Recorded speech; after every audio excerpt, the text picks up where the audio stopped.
Așa cum v-a obișnuit Ali Mocanu, hit după hit. Tot pentru Simon din Spania, emblema Almeriei. Atenție 112, sunați că vin după voi și peste voi o să plouă ploațe de calibru nou. Atenție 112, sunați că vin după voi și peste voi o să plouă ploațe de calibru nou.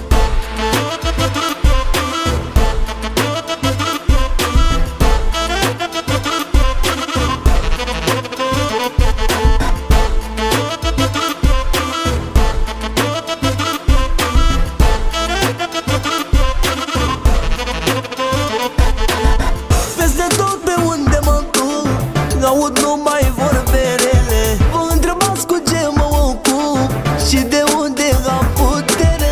Tot ce pot eu să vă spun e că am riscat mereu. Vă fac pielea de găină, de vă spun tot ce fac eu. Dacă aș vorbi cu regizor și i-aș spune viața mea, ar face un film de acțiune și ar cuceri lumea. Dar nu pot să deschid gura și să spun ce am făcut, că-ar însemna să mă leg la pârnaie să mă duc. Atenție 112, sunați că vin după voi și peste voi o să plouă ploațe de calibru nou. Atenție 112, sunați că vin după voi și peste voi o să plouă ploațe de calibru nou.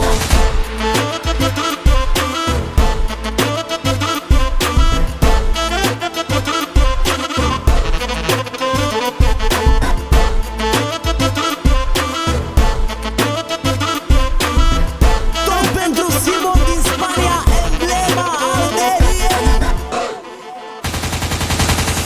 M-am mărfis de atâta timp și-mi calculați orice mișcare, dar pentru voi eu rămân doar un semn de întrebare. Eu vă las pe toți în urmă, că n-aveți cu ce veni, n-aveți bani de motorină să mă puteți urmări. Am riscat și acum pot să trăiesc numai în fițe și eu nu mă vând ca voi pe o pungă de semințe.